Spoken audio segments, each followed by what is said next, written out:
Dan RadioStyle. Hope everybody out there's having themselves a great day. Stop your ego from sabotaging. A lot of us don't quite get how the whole ego thing tends to work and backfire against us. Now, there's adages, there's things we say as teachers to people that are meant to help you not do some of these egotistical things, such as do not talk about your manifestation while you're manifesting. And so many people have a hard time with this. Why? It's the ego. Got a lot of ego at work, and not just that situation, we'll cover more of that for sure, but also it tends to cause us to do things sometimes to prove to others that I am superior, that I'm somehow safe, that I'm somehow morally in a good place, like I'm somehow spiritually evolved, and I can walk through the valley of the shadow of death, and whoa, I shall fear no evil. Great. If you're proving that to yourself, fantastic. Do it, do it, do it. I always suggest trying to prove things to yourself.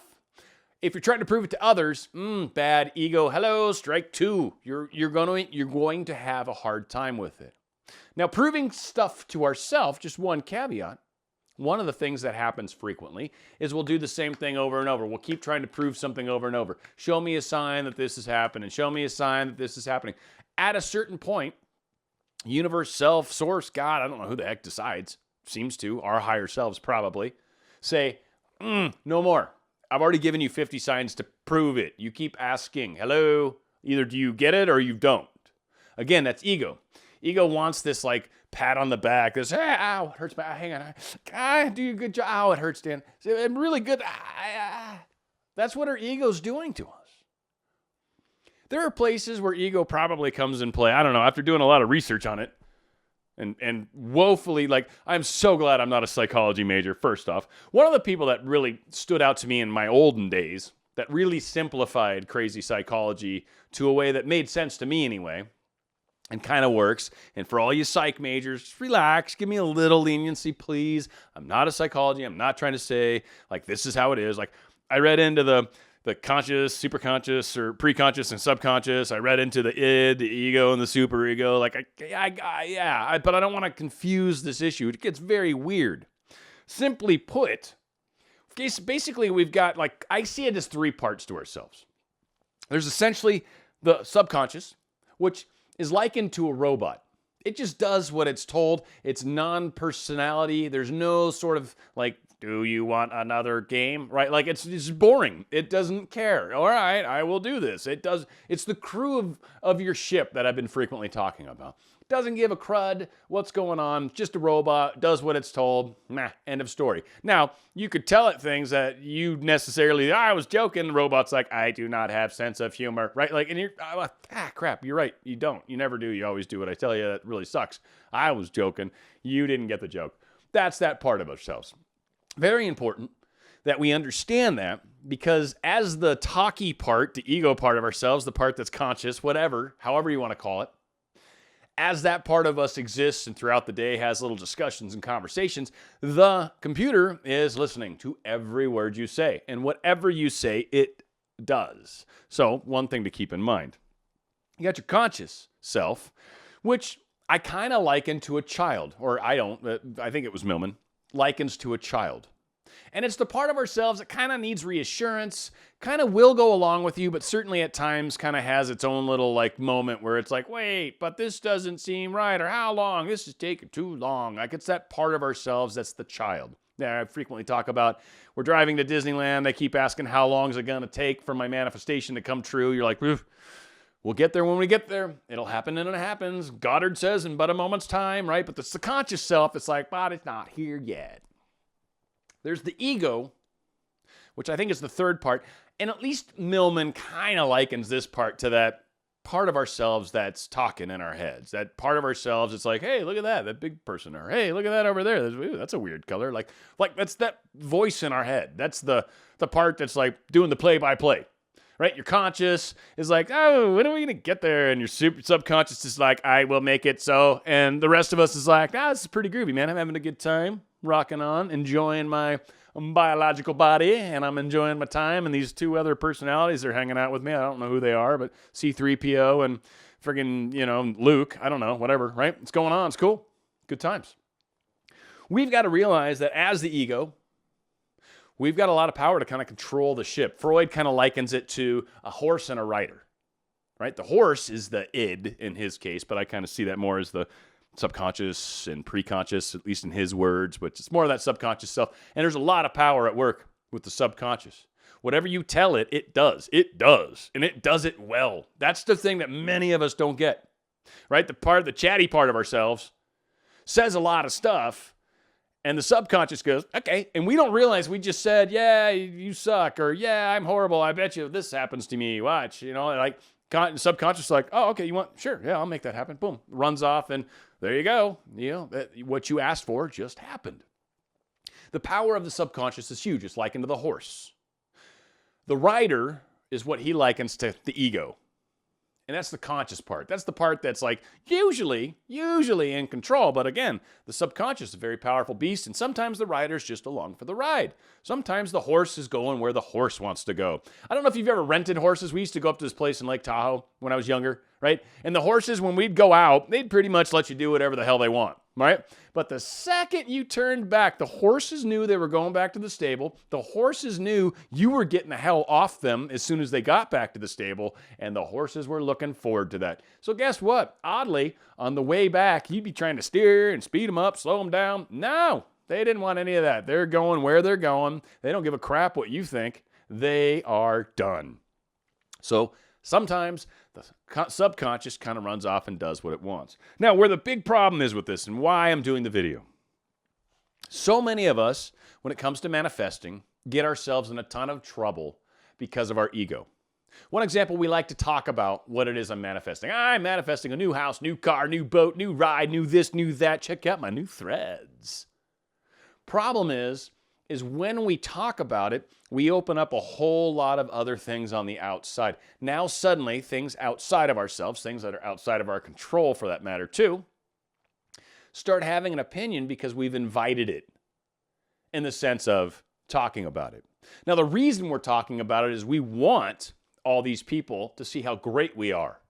We want these people to understand that I've found the secret. I understand. Standing from the mountaintops going, yeah, I've got this, right? And you're screaming it to everybody. Problem is that doesn't work. You'll find that if someone's not ready to hear your message or see your story, they always say, knock and the door shall be opened. For those who have the ears to hear and the eyes to see, knock and the door shall be opened. Many aren't ready for that yet. You are, that's fantastic. But the reason you're doing it is because you're trying to prove, demonstrate, trying to show, trying to up yourself. Whenever we do that, it is almost assuredly a guarantee backfire. Whenever we talk about what we're manifesting from an ego standpoint, you will have people you talk to that are friendly. And you guys should learn how to discern the good and the bad. There are people, like you could have a conversation with me about your manifestation, and generally speaking, I shouldn't poo-poo all over it, though I will say, I had one lady I was coaching who was just like, oh, wow, you really are in a tight jam. Like, it was even hard for me. The reality of it hit me, and it's like, all right, so let's talk through this. Let's work through this. There's always a way. Let's steer this ship. So getting too stuck into letting other people's opinions or worrying about what they're doing can definitely cause some issues. One of the other things that tends to happen through the ego is since we see ourselves maybe spiritually evolved, maybe moving in a direction that we wish others, maybe someone close to us, maybe family members, that we wish they could see and understand the power of what we're doing, the power of my spiritualness, the power of law of attraction, the power of law of assumption, whatever. I want to show them. And so we try to demonstrate things that maybe when we're alone, we can pull off. But sometimes it's really funny. I work in IT, like I've said before, and we do these things where we'll do demos and we'll do all sorts of fun things. But demos are the funnest. Demos have this little bit of, we got a lot of things I do to preface for a demo. And here's what I do. We have a demo. I'm going to show off some software. I make sure I connect to the software. I test everything right before, and I don't do anything different. I leave all of that stuff open and ready to go. Does that guarantee it? No, not always, but almost always works perfectly. Anytime, and it's just funny how it works, anytime anybody on my team, anybody within the larger org, anytime they do, my big boss just did a demo and it happened to him and it cracked me up. He didn't test stuff. So he went into a room that he wasn't familiar with. Wi-Fi wasn't working properly. He couldn't get into the application properly. He was logged into a different thing. Like, all these things were variables and it didn't work. His demo failed badly. My big boss, which is kind of funny when you're an underling watching your boss fail. You're like, I've done that before. But it goes back to the point of trying to demonstrate something just for the sake of showing everybody how wonderful and great it is. You demonstrate to you. That's who matters. Doesn't matter what others think or see. When you show up with the extra $100,000 in your bank account, the brand new house that you're inviting them over to, or the new car that you're now driving, or the new girlfriend that you show up with at the Christmas party, that is how they find out. The ego wants everybody to know early, wants everybody to know in advance. And the ego will shoot you in the foot every single time. Every single time. And again, our motives are right. We're just trying to demonstrate. But the ego's like, nah, I want these people to see how far I've come. I want these people to see what I know. I want these people to see how great I am. And that is what gets us in trouble. Because otherwise, who cares? Who cares what others think? That's what all of us teach in Law of Attraction. You're not looking on the outside world to decide what's real. You're constantly looking inward to make things happen outward. So why would you ever give a crud what anybody outside of you thinks, says, or does? That's us pushed out. So if he's saying something about me, it's him pushed out anyway. Who cares? Right? Like, just because he perceives me as such a way doesn't mean that's how I am. Now, maybe I'm acting out his part. Maybe I walked into his world and he handed me a script and said, I want you to be aloof. And he'd be like, oh, I seriously don't have any time to talk to you, man. And he's like, come on, I just got this idea I want to run by you. And it's like, yeah, I get that. I'm really busy. I got stuff to do. Your last idea sucked, so I don't really want to hear it. All right, sorry. And that is the part I played. Now, I might actually have thought his last idea wasn't that bad, but I'm in a mood. He hit me up. Whatever the case is, I'm playing the part. Him pushed out, me playing the part. Just because someone outside of you thinks something, it doesn't matter. What matters is what you think, what you've demonstrated to yourself, what you talk about to yourself. How about showing off? I have a fun little cool story, and this is really a guy thing for sure, but I think girls do it in their own ways, maybe looks, maybe flirting. I don't know. You guys probably have your own version of showing off. It's probably very cool, and I'd love to see some comments as to what that is. Give away your fellow lady friend. But for us guys, it's doing stupid things. All of you ladies have seen us guys. Guys, you're like, yeah, totally. All of us guys do these stupid things. We show off, try to act how macho we are, how strong we are, how rich we are, whatever. Mine, when it wasn't even to impress ladies, which really bothers me. Like, that's an acceptable time to do something stupid if you're trying to impress a lady. I'm kidding, kind of, sort of, almost. But in my case, it was a bunch of fellow dudes, which generally almost always leads to no good. In fact, most of these stories usually start as, yeah, so me and some fellas were drinking, and then we did blah. And you just know wherever the story goes, someone got hurt, someone broke something, it didn't work out well. In my case, we weren't drinking. But we were at work, and there was these big, I worked in a warehouse at the time, big metal poles. They're probably, I don't know, about that big around. They're huge, really wide, but it was big poles, right? Like, and there's a guy's like, how do you think you could climb up that pole and touch that thing that was up? And it was probably like above what I could reach. I don't know, 3 feet. Like, it didn't seem very far. It wasn't like they were asking me to climb up, 10 feet or something crazy. I'm like, yeah, I could totally do that.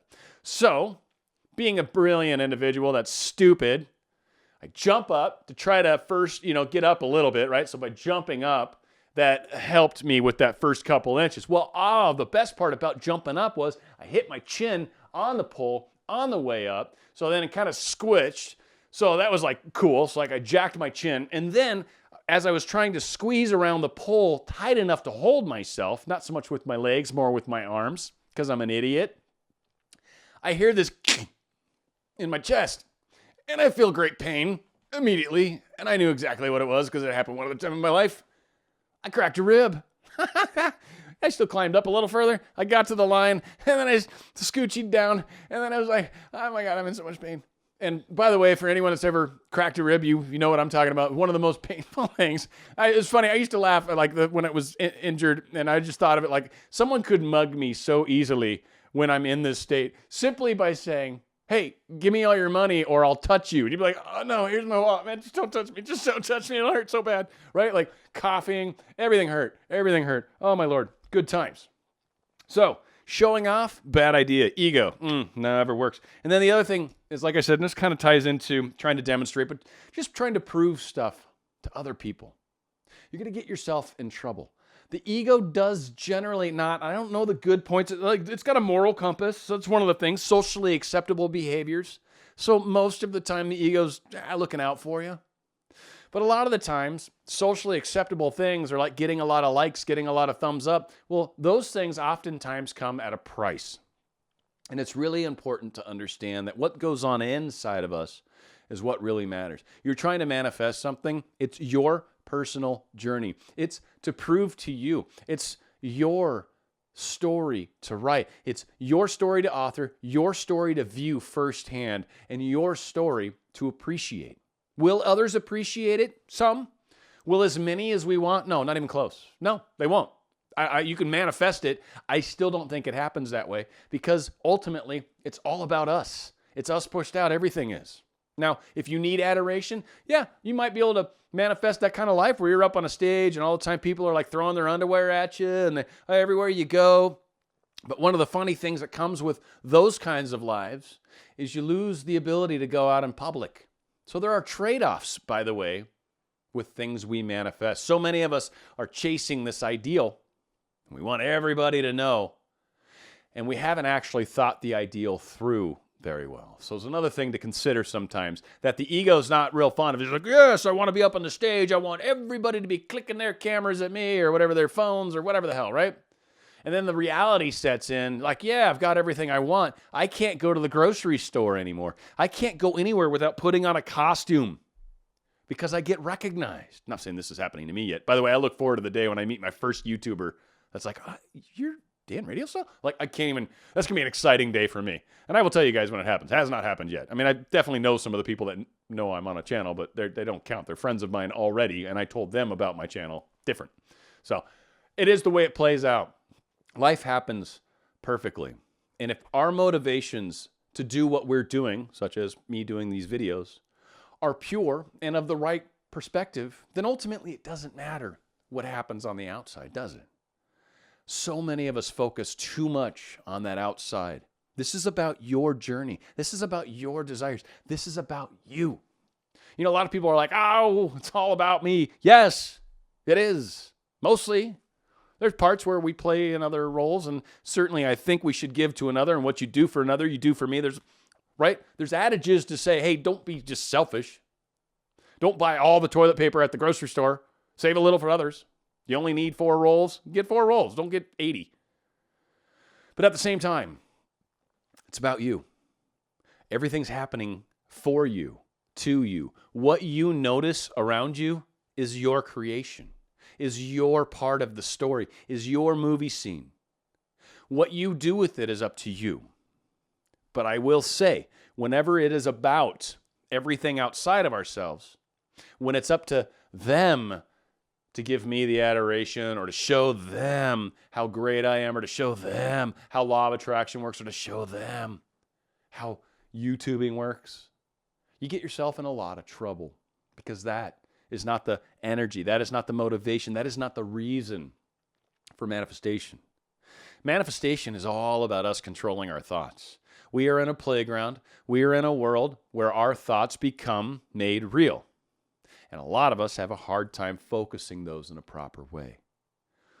Law of attraction is one of the spiritual things that's out there right now that is making people aware of the fact that our thoughts have power. So we create what we're saying, but when we do it for the wrong reasons, when we do it to illustrate to the wrong people, you will find that you will shoot yourself in the foot every single time. Every single time.